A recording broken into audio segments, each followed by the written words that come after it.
Welcome to Kanishka IAS. I'm Mahender Reddy. మనం ఈ ఆధునిక భారతదేశ చరిత్రలో ముఖ్యమైన ఒక 250 ప్రశ్నలను civil services, groups, staff selection commission, RRB, SI constable వంటి పరీక్షల కోసం మనం చర్చిస్తున్నది మీకు తెలిసిందే. అందులో భాగంగా ఈరోజు రెండవ టాపిక్ను మనం తీసుకున్నాం. అంటే ఆ పార్ట్ 2ను మనం చర్చిస్తున్నాం. అది కూడా ఐరోపియన్ల ఆగమనంలో భాగంగానే కనిపిస్తూ ఉంటుంది మీకు. సో దీని తర్వాత మళ్ళీ నెక్స్ట్ టాపిక్లోకి మనం వెళ్తాం సిరీస్లో. సో అది మాత్రమే కాక మీకు ఈరోజు ఒక అంశాన్ని చెప్పేది ఏంటంటే కనిష్క ఐఏఎస్ అకాడమీ త్వరలోనే ఎక్స్క్లూజివ్ ప్రిలిమ్స్ ఐఏఎస్ బ్యాచెస్తో పాటుగా గ్రూప్ 1, గ్రూప్ 2 బ్యాచెస్ కూడా ప్రారంభిస్తుంది డిసెంబర్ మాసం 2021లో అన్నది మీకు డేట్స్ అనేది మేము అందజేయడం జరుగుతుంది. సో మనం ఒక్కొక్క క్వశ్చన్లోకి ఇప్పుడు మనం వెళ్దాం. అందులో మొట్టమొదటగా ఉన్న క్వశ్చన్ ఏంటి ఈరోజు అంటే, మొన్న మనం లాస్ట్ ఎక్కడి వరకు చర్చించామన్నది కనుక మనం గమనిస్తే 10 క్వశ్చన్స్ చేశాం.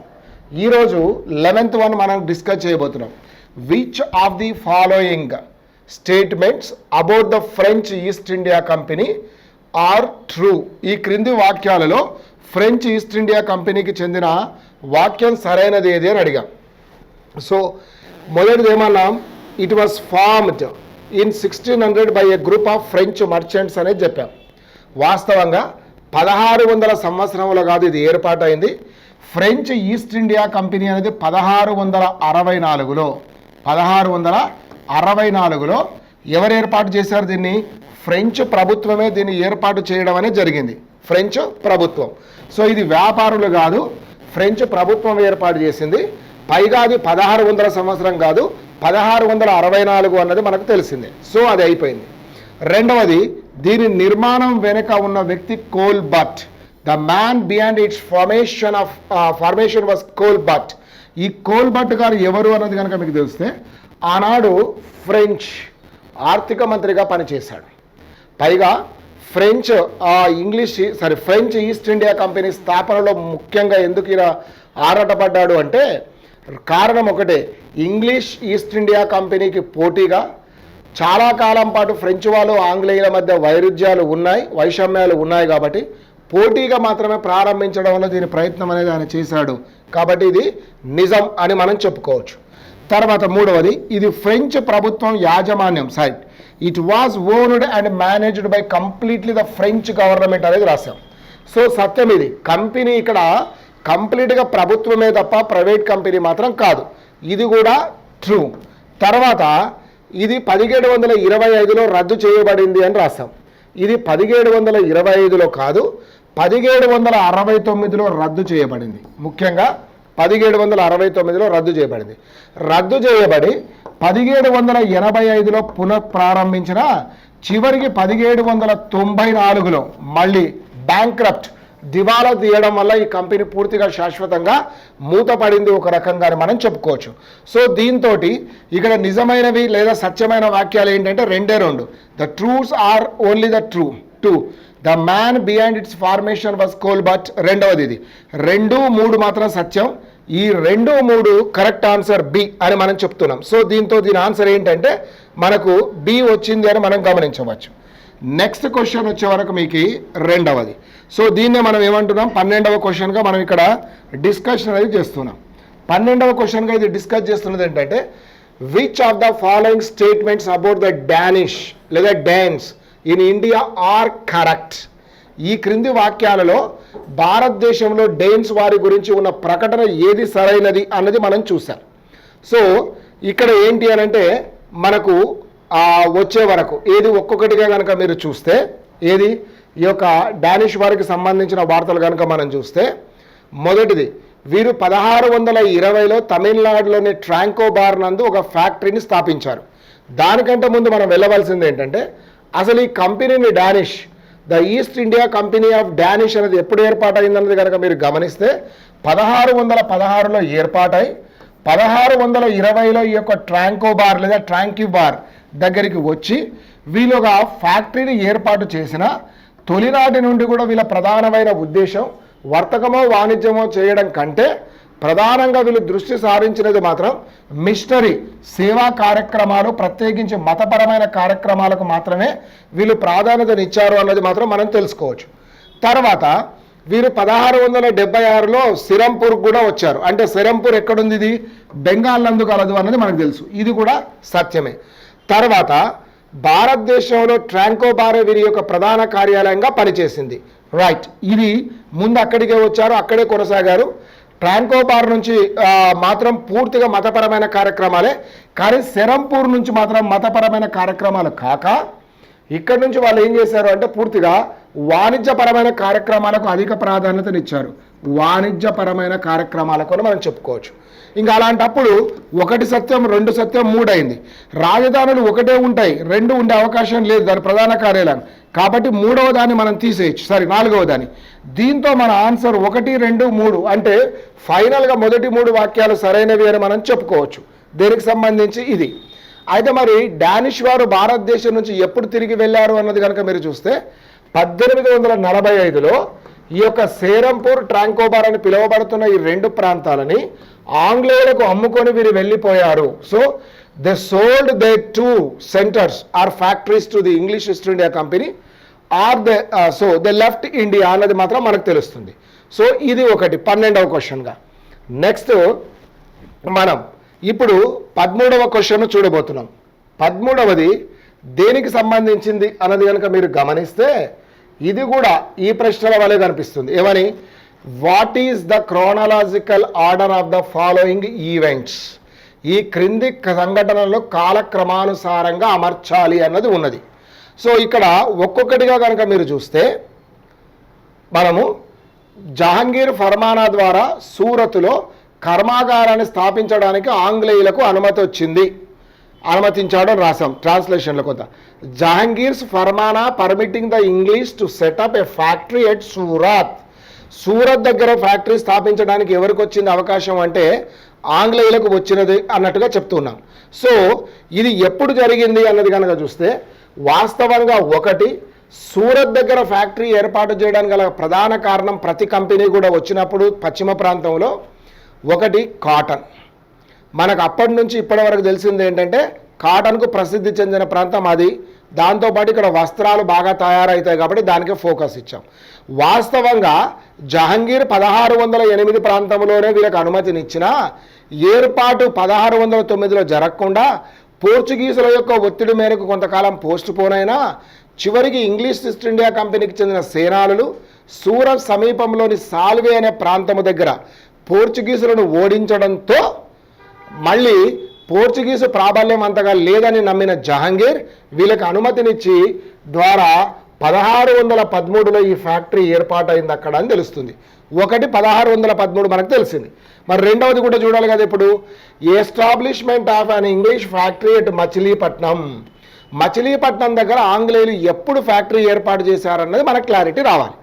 మచిలీపట్నం దగ్గర మనకు ఫ్యాక్టరీని ఎప్పుడు ఏర్పాటు చేశారన్నది చూస్తే 1611లో ఆనాడు గోలకొండ నవాబుడు పరిపాలిస్తున్నప్పుడు గ్లోబ్ అనే ఒక ఓడ, ఇకిన్స్ అని పిలువబడే ఓడ కెప్టెన్ వీళ్ళందరూ మచిలీపట్నం దగ్గరికి చేరుకొని క్రమంగా ఈ యొక్క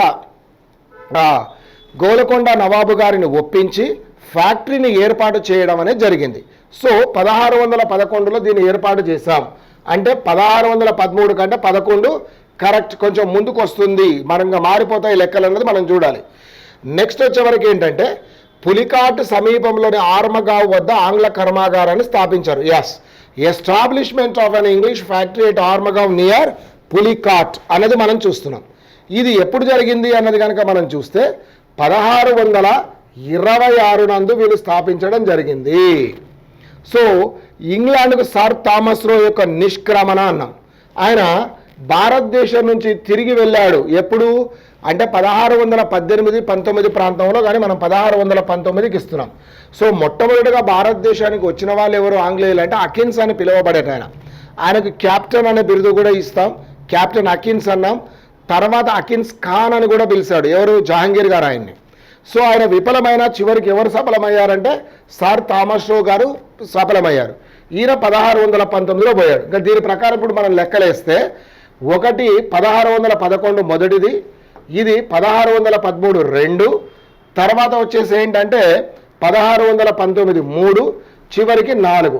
సో 1 అంటే 2 answer 2, 1, 4, 3. Then final answer is D. Final answer is D అని మనం చెప్పుకోవచ్చు. రైట్. సో నెక్స్ట్ క్వశ్చన్కి వద్దాం. నెక్స్ట్ క్వశ్చన్కి వచ్చే వరకు ఇక్కడ ఏంటి అన్నది కనుక మీరు చూస్తే, the resistance from Arab traders was completely crushed by the Portuguese under. ఈ క్రింది వారిలో అరబ్బుల ప్రాబల్యాన్ని అణిచివేసిన పోర్చుగీస్ గవర్నర్ ఎవరు అన్నది ప్రశ్న ఉద్దేశం. ఇందులో ఇంకా అవుట్ రైట్గా వీళ్ళిద్దరి మీదుగా పోతాం. వీళ్ళిద్దరి గురించి మనం పెద్దగా ఆలోచించాల్సిన అవసరం ఉండదు. అయితే ఇందులో వీళ్ళని అణిచివేసిన వాళ్ళు మాత్రం ఆల్ బెర్క్వి అనే చెప్పుకోవచ్చు. ఈయన 1503లో కమాండర్గా ఇక్కడ వచ్చి రెండవ గవర్నర్, భారతదేశంలో ఈయన పోర్చుగీసులకు సంబంధించి రెండవ గవర్నర్గా ఉంటే ఫ్రాన్సిస్ డి ఆల్మిడా అని పిలువబడేవాడు మొదటి వాడు అని మనం చెప్పుకోవచ్చు. మొదటి వాడు అని మనం ఇక్కడ చెప్పుకోవచ్చు. Right.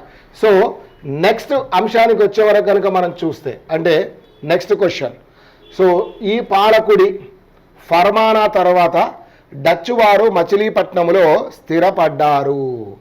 The Dutch established themselves at Machilipatnam after the obtaining ఫర్మానా ఫ్రమ్ ద రూలర్ ఆఫ్. మరి మచిలీపట్నం దగ్గర ఎవరు పరిపాలిస్తున్నారని ఇందాక చెప్పాను. మచిలీపట్నం ఎవరి ఆధీనంలో ఉందని చెప్పుకున్నాం. మచిలీపట్నం అనేది కుతుబ్ షాయిల ఆధీనంలో ఉంది. ఆనాడు గోలకొండ నవాబు కుతుబ్ షాయిల ఆధీనంలో ఉన్నదే ఈసారి కూడా అలాగే ఉంది. కాబట్టి ఎప్పుడు 1611లో ఉన్నది, 1606లో కూడా ఉంది. అందువల్ల గోలకొండ నవాబు వాస్తవంగా 1605లో వాళ్ళకు అనుమతినిస్తే వాళ్ళు 1606లో దీన్ని స్థాపించడం జరిగింది. మరి డచ్ ఈస్ట్ ఇండియా కంపెనీ కనుక చూస్తే 1602లో the United East India Company of Netherland Holland లేదా డచ్ అనే పేరిట పార్లమెంటు అనుమతి చేత చట్టము చేత ఆమోదించబడినది ఈ యొక్క కంపెనీ. అందుకే ఇది ప్రపంచంలో మొట్టమొదటి ప్రభుత్వ రంగ సంస్థ, పబ్లిక్ సెక్టార్ యూనిట్ అని చెప్పొచ్చు. అదేవిధంగా మొట్టమొదటి మల్టీనేషనల్ కంపెనీ అని చెప్పవచ్చు. మరొకటి వాళ్ళు ఎంపిక అంటే దీన్ని ఏర్పాటు చేసినప్పుడే దాదాపు 60,000 మంది ఉద్యోగులను తీసుకొని అందులో 40,000 దాకా సైనికులనే వాళ్ళని తీసుకోవడం చేత వాళ్ళ యొక్క ప్రధాన ఉద్దేశం వ్యాపారమే కాదు, ఈ యొక్క వలస రాజ్యం ఏర్పాటు చేయడం కూడా అన్నది మనకు స్పష్టంగా వీళ్ళ గురించి తెలుస్తుంది. ఎవరి గురించి? ఈ యొక్క డచ్ ఎస్టాబ్లిష్డ్ లేదా డచ్ కంపెనీ గురించి మనకు కొన్ని వివరాలు వస్తాయి. నెక్స్ట్ క్వశ్చన్ వచ్చే వరకు మీకు ఏంటంటే, who conquered Ceylon from the Portuguese in the year of 1651? Directly Dutch. దాని గురించి మీరు ఆలోచించేది ఏమీ లేదు. అప్పటికి ఆంగ్లేయులు పెద్దగా స్థిరపడలే, డానిష్ వాళ్ళకి అసలు అంత లేదు, ఫ్రెంచ్ వాళ్ళ కంపెనీ 1664 అప్పుడు కంపెనీ ఏర్పడలేదు. వీళ్ళది ఏర్పడి ఉన్న 1599, 1600లో ఉన్నా ఇంకా అంతగా స్థిరపడని వాళ్ళు ఉన్నది ఎవరు అని అనుకున్నప్పుడు మనకు ఎవరు వస్తుంది ఆన్సరు? డచ్ వాళ్ళే మనకు వస్తారు. సో డచ్ వాళ్ళు దీన్ని చేశారు. మళ్ళీ తర్వాత కాలంలో దీన్ని డచ్ వారు ఆంగ్లేయులకు కూడా కోల్పోవడం అనేది తదనంతర కాలంలో జరిగిన కథా కమామిషు. దాని గురించి మనం ఇక్కడ చర్చ చేయడం లేదు. నెక్స్ట్, ఇంగ్లీష్ ఈస్ట్ ఇండియా కంపెనీకి సంబంధించిన వాటిని కనుక మనం చూస్తే, ఇక్కడ the English East India Company servants వారు divided into 3 ranks. What are they? So ఎవరెవరు ఉన్నారు ఇక్కడ అన్నది మాత్రం మనం చూడాలి. ఒకటేంటి? Writers, councillors, merchants. So writers అయితే ఉన్నారు, మర్చెంట్స్ అయితే ఉన్నారు, కానీ కౌన్సిలర్లతో మాత్రం పని లేదు. ఎందుకంటే వాళ్ళు వచ్చింది వర్తకం ఇక్కడ విద్య చెప్పడానికో లేకపోతే ఇంకొక దానికో అయితే కాదు. సో మొదటి తీసేయచ్చు. Writers, factors and merchants. Factors అంటే ఇక్కడ ప్రధాన ఉద్దేశం తెలుగులో ట్రాన్స్లేషన్ కారకాలు పడ్డా వాళ్ళు మీడియేటింగ్ చేయగలిగిన వాళ్ళనే ఉద్దేశంతో ఇక్కడ రాయబడుతుంది. కాబట్టి ఖచ్చితంగా రచయితలు ఉన్నారు. వాళ్ళ యొక్క రచన ఆధారంగానే మనం భారతదేశ చరిత్ర పునర్నిర్మాణంలో ఎంతో ఉపయోగపడ్డాం. ఉదాహరణకు మీరు కల్లల్ మెకంజీ లాంటి వాళ్ళని తీసుకున్న, సిపి బ్రౌన్, ఇట్లా రకరకాలుగా వాళ్ళ అధికారులే కాదు రచయితలు కూడా కనిపిస్తారు. సో మనం దీని ఆన్సర్గా దీన్ని సెలెక్ట్ చేసుకోవచ్చు. కాపలాదారులు మాత్రం వాళ్ళు వచ్చి ఉన్నా సరే దాన్ని అంతగా ప్రాధాన్యత అనేది ఇయ్యలేం. సో ఇది సైనికులు ఎక్కువ శాతం మంది లేరు, ఎక్కువగా భారతదేశం నుంచే తయారు చేయబడ్డారు. కాబట్టి వీళ్ళకి మాత్రమే మనం కరెక్ట్ ఆన్సర్గా ఎంపిక చేసుకునే అవకాశం ఒకటి దక్కుతుంది. సో నెక్స్ట్, ఈ క్రింది వారిలో మద్రాస్ ప్రెసిడెన్సీని ఎవరు ఏర్పాటు చేశారు? Who created the Madras presidency as it existed till India independence? Madras ప్రెసిడెన్సీని వారు ఏర్పాటు చేశారు. Sir Thomas Munro, Lord Cornwallis, Lord Hasting, Lord Wellesley. Sir Thomas Munro గారు జహాంగీర్ పరిపాలనా కాలమునందే దాదాపుగా 1619లో ఈ దేశాన్ని విడిచి వెళ్ళిపోయినవాడు. లార్డ్ కారన్ వాలిస్, ఈయన గొప్పతనం ఏమిటంటే రెండు చెప్పొచ్చు, చాలా చెప్తూ వద్దాం. ఒకటి, 1773లో ఈయన జమీందారీ చట్టాన్ని తెచ్చాడు. 1773లో జమీందారీ చట్టం తర్వాత 1700 కారన్ వాలిస్ గారు 1782 ప్రాంతంలో ఈయన చేసింది ఒకటి ఏంటంటే, ఈ యొక్క టీపు సుల్తాన్ గారిని 3వ ఆంగ్లో మైసూర్ యుద్ధంలో ఓడించి సగభూభాగాన్ని తెచ్చినవాడు. మరొకటి లార్డ్ కారన్ వాలిస్ గారి గొప్పతనం ఏంటంటే, భారతదేశంలో సివిల్ సర్వీసెస్ అంటే ఈ యొక్క కలెక్టర్ అనే విధానాన్ని ప్రవేశపెట్టినవాడు అని చెప్పొచ్చు. కలెక్టర్ అంటే ఆనాడు ఆయన దృష్టిలో కలెక్ట్ ద ట్యాక్స్, రెవెన్యూ కలెక్టర్గా, జిల్లా మెజిస్ట్రేట్గా తర్వాత కాలంలో రావడం జరిగింది. ఇక లార్డ్ ఏస్టింగ్ గారి పరిస్థితి కనుక మనం చూస్తే, ఈయన 1773 ఏదైతే ఉందో, సారీ ఇక్కడ నేను 1793 ఇది రైట్ 73. లార్డ్ యాస్టింగ్ గారి విషయాన్ని కనుక మీరు గమనిస్తే 1773లో రెగ్యులేటింగ్ చట్టం వచ్చిన తర్వాత ఆయన చేసిన పని ఏంటంటే, భారతదేశానికి లేదా బెంగాల్కు మొట్టమొదటి గవర్నర్గా జనరల్గా అయ్యాడు. ఇక కారన్ వాలిస్ వారసుడిగా వచ్చిన వాడు లార్డ్ వెల్లస్లీ. 3వ ఆంగ్లో మైసూర్ యుద్ధం 1792లో ముగిసిపోయింది. 1790 నుంచి 92 మధ్య జరిగి ఈ యొక్క శ్రీరంగపట్నం సంధి ద్వారా ముగిసిపోయినప్పుడు సగ భూభాగం ఈ యొక్క ఆంగ్లేయులకు వచ్చింది. ఎందుకంటే మనం మద్రాస్ గురించే చూస్తున్నాం కాబట్టి ముందు మనం ఎలిమినేట్ చేయాల్సింది ఎవరినంటే టీపు సుల్తాన్ని ఎలిమినేట్ చేయాలి. టీపు సుల్తాన్ ఇక్కడ నుంచి పోతేనే మద్రాస్ ప్రెసిడెన్సీ వస్తుంది. సో 4వ వాడు ఎవరైనా లార్డ్ వెల్లస్లీ 1799లో 4వ ఆంగ్లో మైసూర్ యుద్ధం ద్వారా టీపు సుల్తాన్ గారిని ఓడించి హత్య చేసిన తర్వాత ఈ ప్రాంతం మొత్తాన్ని మద్రాస్ ప్రెసిడెన్సీగా ఏర్పాటు చేయడం జరిగింది. ఫలితంగా తమిళనాడు, ఆంధ్ర అంటే కోస్తాంధ్ర, రాయలసీమలో కొన్ని భాగాలు, తదనంతర కాలంలో ఏంటి మలయాళీ అంటే కేరళ మరియు కర్ణాటకలోని కొన్ని భాగాలను కలిపి మద్రాస్ ప్రెసిడెన్సీగా ఏర్పడడానికి వచ్చినా ఇది రూపుదిద్దుకున్నది 1801లోనే. ఎప్పుడైతే నిజాం ఈ యొక్క రాయలసీమ దత్తమండలాలను దారాదత్తం చేశాడో లార్డ్ వెల్లస్లీకి, దేని ద్వారా సబ్సిడరీ అలయన్స్ సిస్టమ్, సైన్య సహకార ఉడంబడిక ద్వారా వాటిని సీడెడ్ జిల్లాలు, దత్తమండలాలు అంటాం. అది ఈనాడు మనం చెప్పుకుంటున్న అనంతపురం, కర్నూలు, బళ్ళారి, కడప, చిత్తూరు అందులో లేదండి. ఈ 4 మాత్రమే ఉన్నాయి. సో ఈ 4ంటిని చేర్చిన తర్వాత రాయలసీమ అనేది తర్వాత కాలంలో గాడిచెర్ల హరిసర్వోత్తమరావు గారు రాయలు పరిపాలించిన ప్రాంతం కాబట్టి దీన్ని రాయలసీమ అనాలని రాయలసీమ మహాసభ నందు చెప్తాడు. సో మనం దత్తమండలాలుగానే ఉండాలి. ఫైనల్గా 1801లో ఏర్పడింది. వాస్తవంగా మద్రాస్ పట్టణం యొక్క అభివృద్ధి 1658 నుంచి జరిగినా అది పట్టణాభివృద్ధి, దీనికి సంబంధం లేదు. 1801లో మాత్రం ఇది మద్రాస్ ప్రెసిడెన్సీ ఏర్పడి ఎప్పటి వరకు కొనసాగింది 1947 దాకా. స్వాతంత్ర అనంతరం ఇది ఇంకా క్రమంగా మారుతూ చివరికి 1956 వచ్చే వరకు దీని స్థితిగతులు ఏ విధంగా అయ్యాయన్నది మీ అందరికీ అవగాహన ఉన్నదే. లేనకు మనం భవిష్యత్తులో అవసరం వచ్చినప్పుడు దాని గురించి చర్చిద్దాం. నెక్స్ట్, పోర్చుగీసు వారు భారతదేశంలో ప్రవేశపెట్టిన పంట ఏది? Which crop was introduced India by the Portuguese? జనరల్గా మనకు పోర్చుగీస్ వాళ్ళు కాఫీయా, పొద్దుతిరుగుడ, పొగాకువ, వేరుశనగల అన్నది చూస్తే కాఫీ అనిపిస్తుంటుంది. కారణం ఏంటంటే అది ఆన్సర్ రాంగ్ అయినా ఇప్పటికి కూడా పోర్చుగీస్ వారు చాలా వరకు మనకు బ్రెజిల్ ప్రాంతంలో డామినేటెడ్గా కనిపిస్తారు. Brazil is the centre of production of the coffee. ఇంకా మనకి ఇప్పటికి తెలిసిందే హైయెస్ట్ ప్రొడక్షన్ ఎక్కడ జరుగుతుంది అంటే మనకు ఇక్కడే బ్రెజిల్లోనే జరుగుతుంది కాఫీ అన్నది. కానీ కాఫీని భారతదేశానికి మొట్టమొదటగా తెచ్చిన వాళ్ళు మాత్రం సూఫీ సన్యాసులు. ప్రత్యేకించి ఇది కర్ణాటక ప్రాంతానికి చేరుకొని బాబా బుడాంగ్ గిరి దగ్గర మొట్టమొదటిసారిగా కాఫీ ఉత్పత్తి జరిగింది అనేది మనకు శాస్త్రీయ చరిత్ర ఆధారాలు కలవు. సో కాఫీ పోర్చుగీసుల కంటే ముందు మనకు వచ్చింది. పొద్దుతిరుగుడు ఆధునిక కాలంలో వచ్చింది. ఇక మిగిలింది ఏంటంటే వేరుశనగ అనేది భారతదేశంలో ఎప్పటి నుంచో స్వదేశీ పంటగా మనం చెప్పుకోవచ్చు. నువ్వులు కానీ వేరుశనగ కానీ ఎప్పటి నుంచో మనకు జరుగుతూనే ఉంది.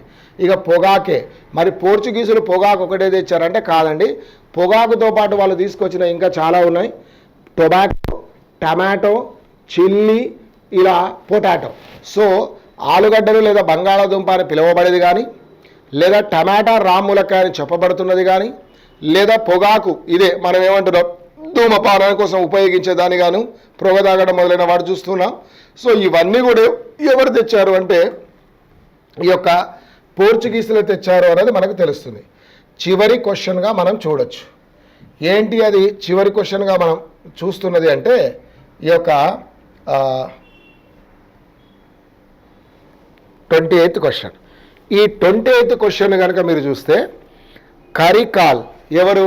సరే ముందు match list 1 with list 2 and choose the answer from the codes given below.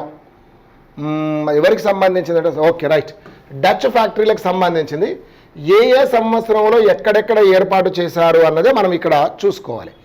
Karikal దగ్గర వీళ్ళు ఫ్యాక్టరీని ఎప్పుడు ఏర్పాటు చేశారు అన్నది కనుక మీరు చూస్తే 1645లో ఏర్పాటు చేయడం అనేది జరిగింది. ఎక్కడ?